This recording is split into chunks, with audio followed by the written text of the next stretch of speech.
Hi, intrepid viewers. Here I am in Australia. It's getting a little bit warmer. I'm out of the polar fleece. But let's leap in here. Let's do the bad news first because there's plenty of juicy good news to come. But the September 18 sentencing now looks like it won't go ahead. Quelle surprise. Are we surprised? Well, not on this channel. Remember, I said expect nothing about this, because even if it had gone ahead, Trump would appeal it forever and so it would go on. So although it's frustrating in the extreme, this is part of the bigger picture. And the bigger picture is that appalling ruling by the not-so-Supreme Court about presidential immunity. Basically, if he's sitting in a chair in the Oval Office, it doesn't matter what he does. So this is, a lot of these cases are frozen until that ruling is overturned. That's not going to happen in turn until the Supreme Court is completely revamped. And that means impeaching. Well, it means breaking up the cabal, doesn't it, between Clarence Thomas and Alito and Justice Roberts, given it's his court. So that's not as far-fetched as it seems, because if you'll remember, AOC, Sheldon Whitehouse, other Dems have prepared all the work for the impeachment of Alito and Thomas. The work is done. So it's not as though they have to start a 3-year investigation in January. No, it's been done. And that could be whisked through comparatively quickly, first order of business with the new Congress and the new Senate.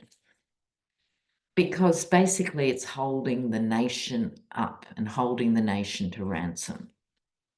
But I think in the new invigorated United States, people are now switched on who weren't switched on before. So I think big things can happen. Right, so in other news, there's talk, I find this almost comical. There's been talk for some time, will Trump, aka the Yeti, actually try and flee? Now, there's been talk of this for some time. I'll have a quick look in a moment. But in the meantime, Putin has extended the offer for any conservatives, by that he means oligarchs on the run, US oligarchs, come to Russia. And Alex Jones, amongst others, is considering it so he can escape the $1.5 billion handout, which doesn't even touch the sides of the deliberate pain he caused to the Sandy Hook parents. So will these guys do a runner? I'm going to look at them together in this sense. Will the Yeti, Alex Jones, or any of them really leave the country? Now, the US doesn't have a great emigration rate. So let's have a look how these men thinking.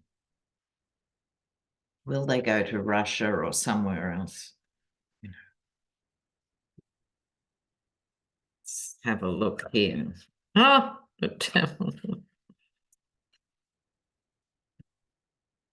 oh, that's interesting. Very interesting. Okay. First card. This is them. This is the devil card. Note the figures chained to the aforesaid devil. Now, the devil in modern tarot meaning dreadfully bad behaviors, that they have been party to. It's like they can't change the behaviors. They could, take the chains off and come clean, but they won't because they can't, because they're ruled by money. And I'll explain that momentarily. So they realise the walls are closing in. The Hierophant is the system of government and law and order. Now, I think anyone except Lara Trump, head of the RNC or whatever peculiar job she's got, I think the other 359 million Americans are beginning to realise they're not going to win this election. And so that's bad news for them in terms of stringing out their defence, because it's going to be a brand new day and a brand new world. I'll look at Trump individually at another occasion, but this is one or more of them who are walking away in order to keep the money intact. This is the card of the mercenary. This is the card of walking away. So I don't know, Venezuela or Vladivostok, but I think some of them might be thinking of it who would never have dreamt. They see themselves as this, these scions of America, when in fact they've debased the country, destroyed the legal system, fractured social unity, discouraged any respect for immigrants who are in fact the spine of any nation. Everyone keeps pretending that they're this group of people crawling over broken glass to get in, and therefore they must be bad people.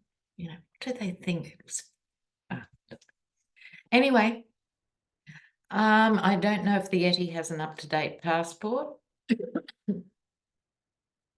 but I hope the FBI or the CIA or whoever is responsible are keeping close tabs on his movements, and particularly that of, isn't he using the old Lolita Express to get around?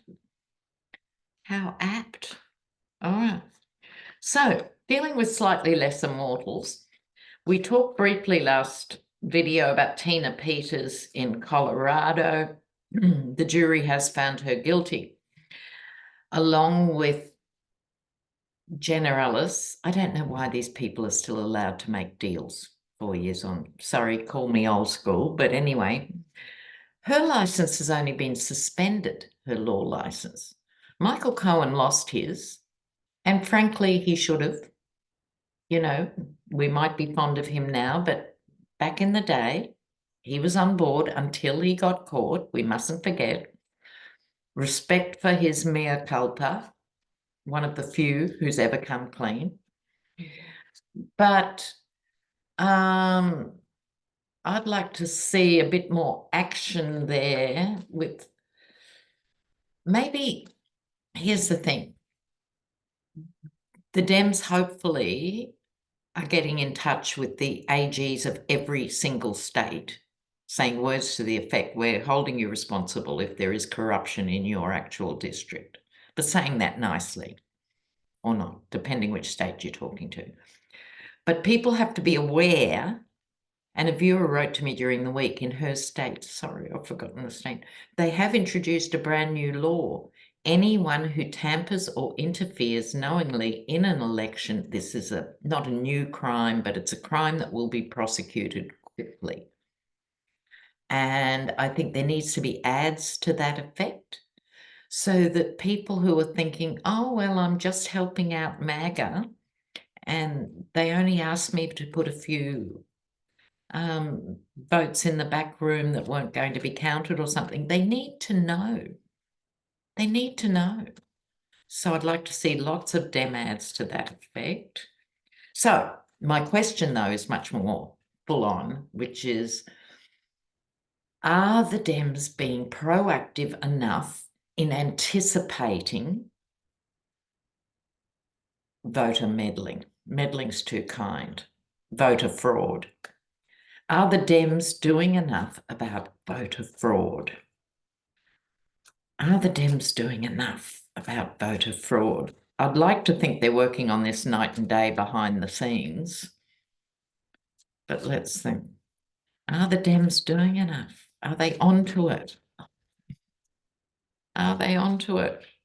Let's have a look.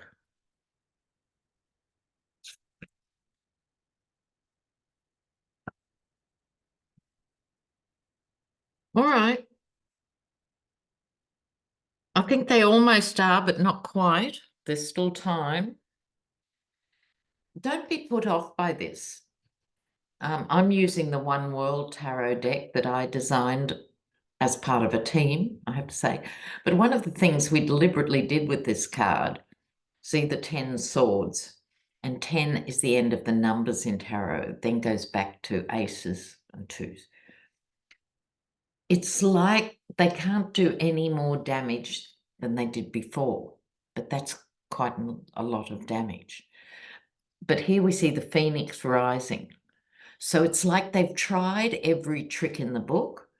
They will try again, but the phoenix is rising. I'm liking that. King of Wands. Now, I think this might represent your Federal Election Commission or whatever the overarching body is who should be looking at this now.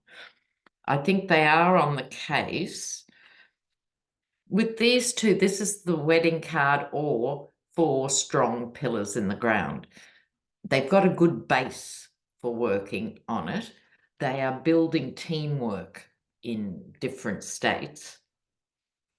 But it's not 100% clear with this moon card, right? They've got to think of absolutely everything, and it has to be tailored state by state because, as we know, the US is 50 little countries, right? Okay, so they're doing more. They've got, people in place. The talking is happening. But I'm not entirely relieved and moving to pina coladas yet because I think they've got to watch the wild dog here because they will be cornered wildebeests, Okay, so room for more action on that. And I think the way you can help the momentum of that, not so much viewers of this channel in blue states, I'm sure, it's okay, but in the red states, you've got to be ultra vigilant. And in small places, local radio is still important, particularly to older voters, and so are local newspapers that have disappeared out of big cities, but in smaller places, they still mean stuff. So you can lobby small radio and TV stations and make it a thing. Election integrity in our state of, Whisperville, Kentucky, or wherever it is, make it a local issue. Do your best. Okay, so now, I digress already. Don't you love the way the Harris Walsh team is trolling the other side now? And apparently in some building in Chicago, they projected in huge writing. They're just weird. So, in other news, according to Legal AF, Trump, you got to laugh at this. You can't actually believe it sometimes. He's operating his Chicago operation for the election out of a building that was the center of a big legal case in 2004 where he promised to investors he was going to build 480 condos and how many hotels? 339 hotels, all of which either didn't happen or made a loss. So it's ironic that he's chosen that building. Okay, now the next thing. Oh, I think this is great. Now, what's her name? Stephanie Gresham, and she was the Yeti's communications person at some stage. And when she spoke at the DNC convention, I'm sure most of you would have caught her, but in case you didn't, she stood there a bit like Michael Cohen. She's now fully out the other side. And she said, not only did I vote for Trump, I was a true believer. I'm sorry, it's staggering to me. But anyway, she was, so good on her for admitting it. But she was saying she was appalled behind the scenes at what she heard every single day and being expected to go out every day and lie. Oh, imagine that. But I think the key thing that she said that's important is he calls his own supporters basement dwellers. Now, I think that excerpt from the convention should be an ad in itself too. He calls you, MAGA, basement dwellers. And I've been waiting, I'm sure I'm not alone, for the last 7 or 8 years. If only they could hear what he really thinks about them. But then they probably wouldn't believe her. You know what they're like. But anyway. All right. Now, there's another interesting case coming up. The second of Hunter Biden's cases. Now, the first one was in Delaware about the guns and and he's going to be sentenced on that at some point. But it's the second case, which is about tax avoidance and tax fraud in California. And his lawyers tried the same defense that Trump used with the Aileen Cannon case to say, oh, there shouldn't be special prosecutors. Who are these people? Blue, blue. They tried, Hunter Biden's team tried that. I mean, a legal team will always try and do the best for their client, you know.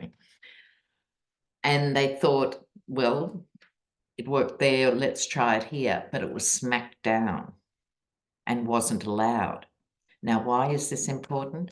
It's because a federal judge smacked it down, which means the other Aileen Cannon aspect of it is now more vulnerable than it was a week ago because it can be challenged again. And the 11th Circuit, who best get back from holiday, I'm sorry, put down those martini glasses, stub out the cigars, get on with it, you know, because they have the responsibility of coming back. And this is obviously from the Midas touch, the 11th Circuit, who have already found that she has twice abused her discretion, which is the legal phrase for this. This is a third time, and they have the power to assign a different judge. So 11th Circuit, I don't know who's on the 11th Circuit, male or female, what your political makeup is, but you know what? Get cracking.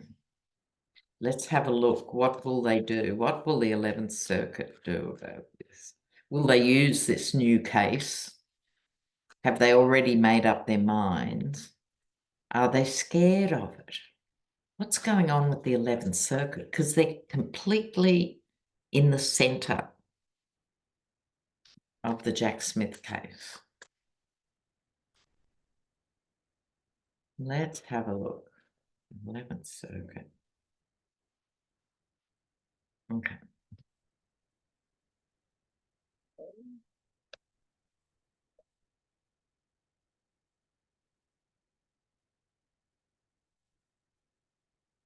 Well,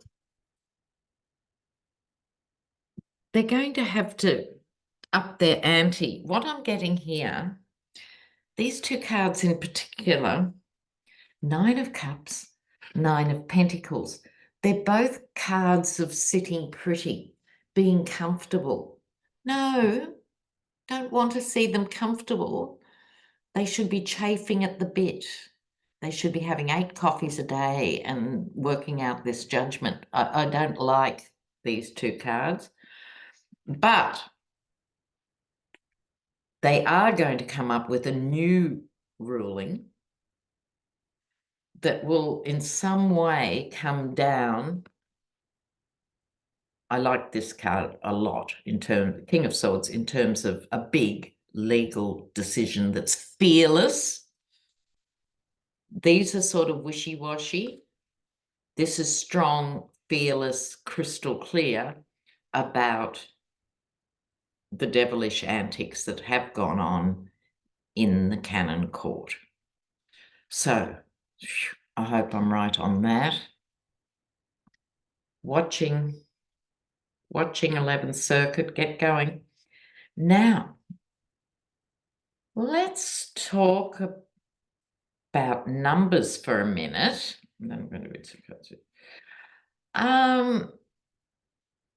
The stock market, I don't know how this works at a high level, but they run a book, a gambling thing on, any presidential race. At the moment, they've got Kamala at 64% with an arrow. Now that is good because it says a few things. It also says the business community aren't afraid of a Dem win or anything like that. Takes all that away. And it also says, from whatever polling they do or however they do it, things are looking good. And every day brings more converts. Let's have it. It's the blue tsunami, but take nothing for granted. Now, I'm going to, oh yeah, Elon Musk. Can't seem to get away from Elon lately. Never mind. He borrowed 13 billion, even though he had his own billions. You know what it's like for the uber wealthy. They never use their own money, or not never, but they prefer to use other people's, like yours. Yeah. So he borrowed 13 bill to buy Twitter. The actual value of Twitter has gone down 50% on his watch. I mean, if this was a normal business or anything and the new manager took over and the business plunged 50% in 12 months, you wouldn't be happy. And apparently the banks are struggling because what do they do when they lend these people these huge sums of money? They then sell on the debts. I mean, this is one of the fundamental problems with capitalism, but don't start me. Anyway, they're struggling to sell on the debts, meaning individual banks, because it was several banks, formed a conglomerate to help out precious Elon. Not going well. Not going well at all. So, I'm going to read some cards for you guys now. Let me just check that I haven't missed something major I wanted to talk to you about. Oh yeah, we had a conversation in the comments after the last video. Yeah, they might close Mar-a-Lago because it's a private club.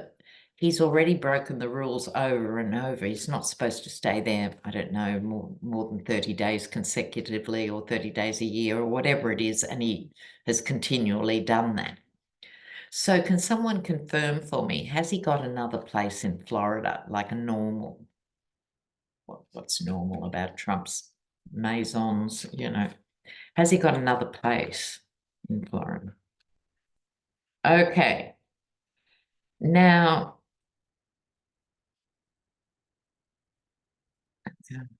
oh, yeah, I knew there was another question that was major.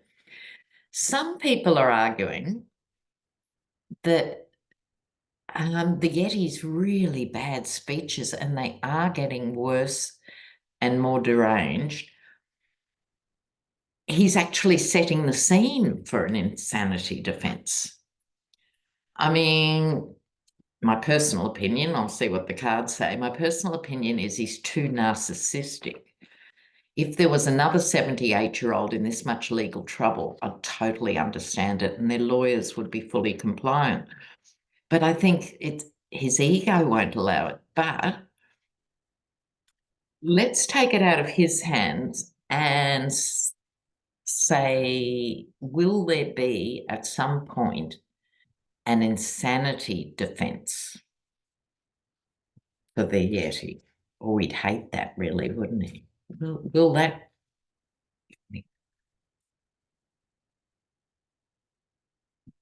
Oh, I'm jumping around. Sorry, before I leave Musk, apparently there's a movement amongst veterans and active service members to ban Musk's contracts with the military because he's a classic oligarch in that he got everything he could from the public purse during COVID. He gets the handshake contracts for the military for his satellites and stuff. And then since that fatal interview, he's now seen as allied with Trump, who has always said dreadful things about veterans and active members. So I just wanted to report that, and it's gaining traction. It's gaining traction. Now, I'm going to read for you guys. Advice from the universe. Dear possums, what do you need to know for, say, the next week or so? The convention's been a buzz, hasn't it? I mean, normally these conventions are, but what a thrill. You can feel the momentum change. Okay, intrepid viewers. You need to know. Let's have a look.